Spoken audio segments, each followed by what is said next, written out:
Ngopi guys. Baik, selamat pagi. Jumpa lagi di channel kita Kantor Hukum Benteng Keadilan. Hari ini kita coba akan membahas tentang Der Den Perzet. Jadi pertama-tama kita akan membahas dulu secara sederhana apa itu pengertian dari Der Den Perzet. Der Den Perzet itu merupakan istilah hukum Belanda yang berarti perlawanan pihak ketiga terhadap suatu keputusan hukum. Biasanya ini muncul ketika pihak ketiga merasa dirugikan oleh putusan pengadilan yang tidak melibatkan secara langsung dalam proses hukum. Contoh klasik Der Den Perzet adalah ketika seseorang yang tidak terlibat dalam sebuah sengketa hukum merasa bahwa putusan pengadilan tersebut akan mempengaruhi hak-haknya. Misalnya, jika satu keputusan melibatkan aset atau properti yang sebenarnya menjadi hak dari pihak ketiga, mereka dapat mengajukan perlawanan terhadap putusan tersebut. Selanjutnya, di segmen kedua kita akan membuat contoh sederhana. Kasus perdata. Bayangkan ada sengketa dua yang bertikai antara perusahaan atau PT dengan sebuah serikat tolong-menolong. Sebenarnya kita sedang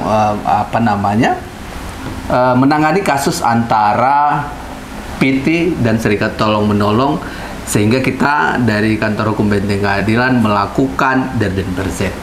Di sini secara sederhana kita akan menerangkan bahwa dalam putusan tersebut PT dimenangkan antara PT dengan serikat tolong-menolong. Kita mengetahui bahwa STM atau serikat tolong-menolong itu adalah perwiritan ataupun kegiatan organisasi masyarakat untuk kemalangan. Jadi kita tahu, kita paham mau pergi kemana saja pun bahwa STM tidak pernah punya harta, tidak pernah mempunyai aset. Gitu. Kalau mempunyai aset sekalipun, itu adalah yang memiliki pribadi-pribadi dari anggotanya. Jadi putusan ini yang akan kita lawan. Maka pribadi-pribadi masyarakat ini yang memiliki aset atas putusan yang dimenangkan oleh pengadilan untuk PT, masyarakat boleh melakukan perlawanan. Intinya, karena masyarakat tidak dilibatkan secara langsung dalam putusan tersebut, maka masyarakat boleh melindungi hak-haknya melalui perlawanan atau Der Den Perzet.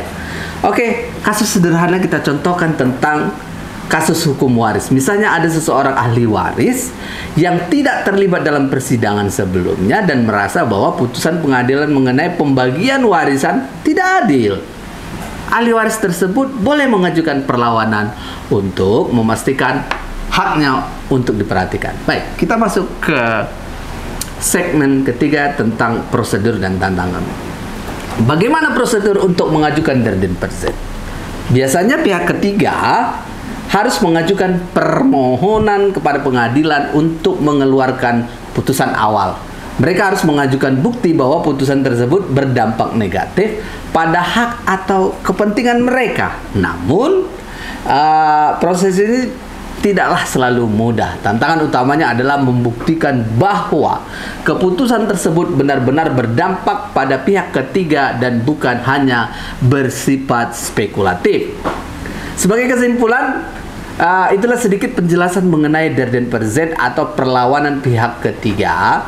Konsep ini sangat penting dalam sistem hukum untuk memastikan hak-hak pihak ketiga tetap dilindungi meskipun mereka tidak terlibat langsung dalam persidangan.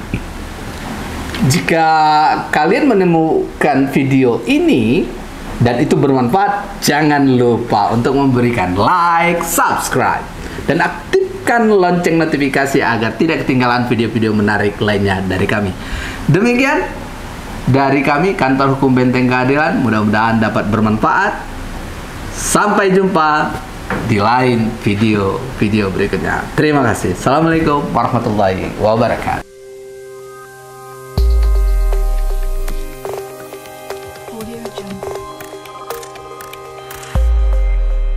Audio Jungle.